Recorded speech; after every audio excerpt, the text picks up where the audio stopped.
પરિવારમાં સમસુરતભાવ એકતા હશે તો કદાચ સમૃદ્ધિ થોડીક ઓછી હશે, વ્યવસ્થાઓ થોડીક ઓછી હશે, ભણતર પણ થોડું ઓછું હશે, તો પણ તમે ખૂબ શાંતિથી અને સુખમય રીતે જીવન જીવી શકશો. હા કે ના? તો તે ટ્રેડિશનલ ફેમિલીની વાત કરીએ છીએ, એમાં પ્રથમ આ સંબંધી વાત આવે છે. અને સંપ રાખવા માટે તમારે નીતિ નિયમ અને સિદ્ધાંત, જે ટ્રેડિશન છે, એ તમારે જીવવા પડે. You have to value the system. You have to value the relationships. You have to value the tradition. નહીં તો સપ ન હોય. એટલે એક જે પ્રણાલિકા સ્થાપિત થઈ, એક જે પરંપરા છે પરિવારની, એને તમારે રિસ્પેક્ટ આપવું જ પડે. પછી મોડર્ન વિચારધારાથી એમાં નવા ફડકા ફૂટે, અમુક વસ્તુને ચેલેન્જ ના થાય.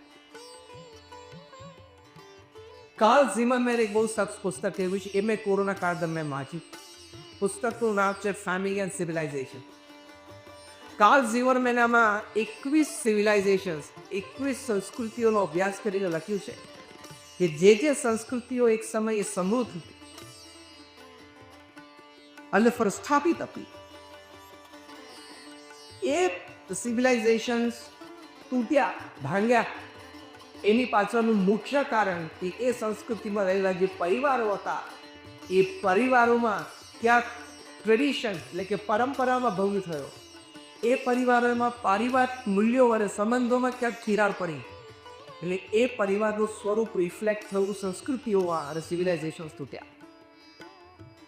He has listed more than 21 civilizations which broke apart because of family values breaking apart. એટલે ટ્રેડિશનલ મોડર્ન ગ્લોબલ ફેમિલી જ્યારે વાત કરીએ, જેમાં પ્રથમ મુદ્દો એ છે કે પરિવારના મૂલ્યોની જે પરંપરા છે, પરિવાર કશુંની સમજદારીની જે પરંપરા છે, એ હંમેશા આપણે એને વળગી રહ્યો. એમાં કોઈ મોડર્નિટી અને નવો વિચાર લઈ આવે એને કોઈ સ્થાન જ નથી. એવું ઇવેલ્યુએટ કરવો. હા, ફેમિલી એન્ડ સિવિલાઇઝેશન એ પુસ્તકમાં લખ્યું છે કે પરિવારમાં જે રીતે પરિવર્તન આવ્યા સામે સંસ્કૃતિ પર ઇમ્પેક્ટ આવી રીતે સંસ્કૃતિઓ તૂટી. એમાં 4-5 મુદ્દાઓ. પહેલો મુદ્દો લખ્યો છે કે 21 સંસ્કૃતિઓ દુનિયાભરમાં તૂટી, એની પાછળ પરિવાર જે તે સિવિલાઇઝેશન્સમાં એમાં એક એવો વિચાર ઘૂસી ગયો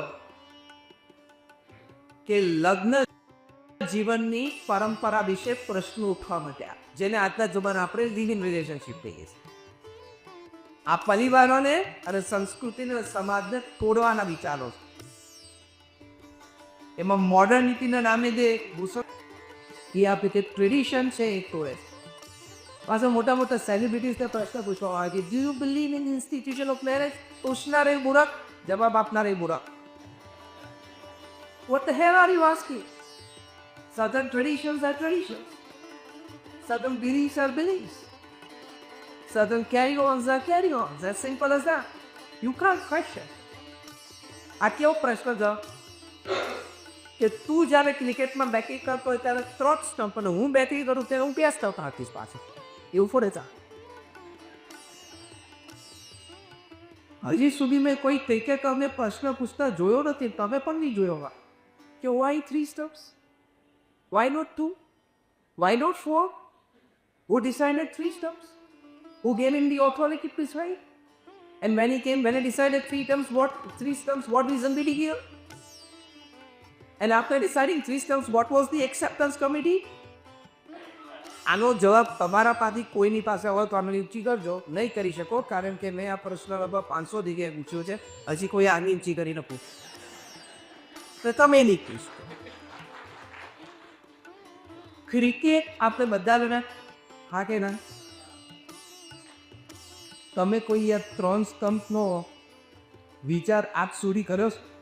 ઘણા તો અત્યારે પહેલી વાર મેં ઇન્સ્યુઝ કર્યો આ વિચાર. My point of questioning is very simple. You accepted 3 stumps in cricket without question, so you enjoyed the game. હા કે ના? તમને રમતનો આનંદ કેમ આવ્યો? તમે 3 સ્તંભ સ્વીકાર્યા છે. એમ પારિવારિક મૂલ્યો, પરંપરા, મેરેજ સિસ્ટમ, એ બધાને પણ પ્રશ્ન નહીં પૂછવાની, સ્વીકારી લેવાનો, તો પારિવારિક જીવનનો આનંદ આવશે. કાર્લ ઝિમરમેને પહેલી વાત આ રાખી છે કે the families and the youngsters, that is the new younger generation, started questioning the basic family system.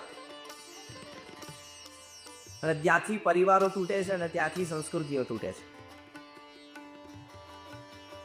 બીજી વાત અમે લખી છે કે લગ્ન જીવનની પવિત્રતા જે તે પરિવારો જ્યારે ગુમાવે છે એની સંસ્કૃતિ અને સમાજ ઉપર ઇફેક્ટ આવે છે. ફૂટબોલ અને આઈટી વચ્ચે કોઈ સંબંધ ખરો? ફૂટબોલ અને આઈટી એક્ઝિક્યુટિવે ટ્રેન કરી એવી વાત પણ તમે પહેલી વાર સાંભળી હશે, પણ આ પુસ્તકમાં ધ $1 Trillion કોટમાં વાત લખી. ફૂટબોલરનું નામ બિલ કેમ્બેલ અને સામાન્ય આઈટી એક્ઝિક્યુટિવ્સ ગૂગલ કંપનીના માલિક લેરી પેજને ટ્રેનિંગ બિલ કેમ્બેલે આપી છે. ગૂગલ કંપનીના vice president products Eric Smith એને પણ ટ્રેનિંગ બિલ કેમ્બેલે આપી છે. બીજા કોઈ leading senior executive Jonathan Rosenberg એને પણ ટ્રેનિંગ બિલ કેમ્બેલે આપી છે. હવે પ્રશ્ન થવો જોઈએ કે ફૂટબોલ અને આઈટી એક્ઝિક્યુટિવને શું ટ્રેનિંગ આપી હશે? પહેલાં તો આઈટી એક્ઝિક્યુટિવ છે અને ટ્રેનિંગ માટે સિલેક્ટ કર્યા બહુ મોટી વાત છે. જેમ તમે લોકો પારિવારિક જીવન વિશે મને બોલવા માટે ખુલ્લા આશ્ચર્ય એવી રીતે આશ્ચર્ય છે, એનાથી બધા આશ્ચર્ય છે. પણ એ ફૂટબોલ હતા, આ માઇલ્સ સુધી બોલી શકે એવા છે. પણ એમાં આ પુસ્તકમાં બધી વાત રાખી છે કે what did they learn from football. તો બિલ કેમ્બેલ પોતે પ્રોફેશનલ ફૂટબોલર હતા અને પછી કોચ બન્યા. એની પાસેથી આઈટી એક્ઝિક્યુટિવ્સે જે શીખ્યા વાતો આ પુસ્તકમાં લખી છે. એમાં પ્રથમ વાત લખી છે કે બિલ કેમ્બેલે શીખવાડ બહુ સમજવા જેવી વાત છે કે તમારે ટ્રેનિંગ અને કોચિંગ આપવા માટે અરેક કંપનીની પ્રોડક્ટ જાણવાની જરૂર નથી. આ બહુ આશ્ચર્યકારી વાત છે. એ કંપનીની સેલ્સ કે માર્કેટિંગ સ્ટ્રેટેજીસ તમારે જાણવાની જરૂર નથી. એ કંપનીમાં કેટલા કર્મચારીઓ ક્યાં કામ કરે છે એ તમારે જાણવાની જરૂર નથી. તો પછી ટ્રેનિંગ ને કોચિંગ આપવું કેવી?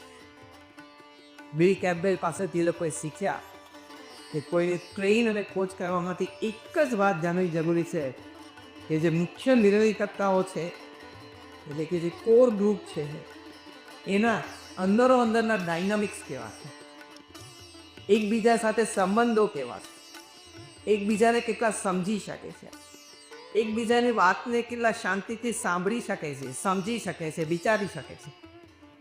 પોતાના અભિપ્રાય કરતાં ટીમના અન્ય મેમ્બરનો અભિપ્રાય સારો હોય તો કેટલા પ્રેમથી સહર્ષ મોટા મને એ સ્વીકારી શકે છે.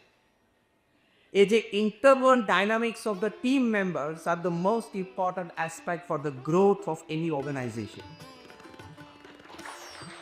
એટલું જ જાણવાનું હતું. એટલે બિલ કેમ્બેલે આ બધા ઓર્ગેનાઇઝેશન પર ટોપ સિનિયર મેનેજમેન્ટ તો એનું ડાયનામિક્સ સરખું કરી આપ્યું. બાકી બીજું બધું પછી એનું બાય પ્રોડક્ટ છે. પ્રોડક્ટ, સેલ્સ, માર્કેટિંગ, સ્ટ્રેટેજીસ, આ બધું બાય પ્રોડક્ટ છે. મુખ્ય વ્યક્તિઓનો સંપ કેવો છે, સુરત ભાવ કેવો છે, એકતા કેવી છે, એની ઉપર સંસ્થાનો અને પછી સ્મોલર સ્કેલ ઉપર લો તો પરિવારનો વિકાસ છે. As simple as that. એટલે અમારા ભૂહરી પરમ પૂજ્ય મહંત સ્વામી મહારાજ અત્યારે એક દિવસ બાકાત થઈ જતો હોય કે જ્યાં સંપ, સુરત ભાવ અને એકતાની વાત ન કરતા હોય, કારણ કે મુખ્ય છે. તમે ખૂબ પરિવારમાં બધા ભણેલા ભેગા રહ્યા હોય પણ સમ સુરત ભાવની ભાવના ન હોય તો વિખરાઈ જશે. તમારા પરિવારમાં વેપાર ધંધાની દ્રષ્ટિએ ઘણી સમૃદ્ધિ કદાચ હોય પણ સંપ અને સુરત ભાવ નહીં હોય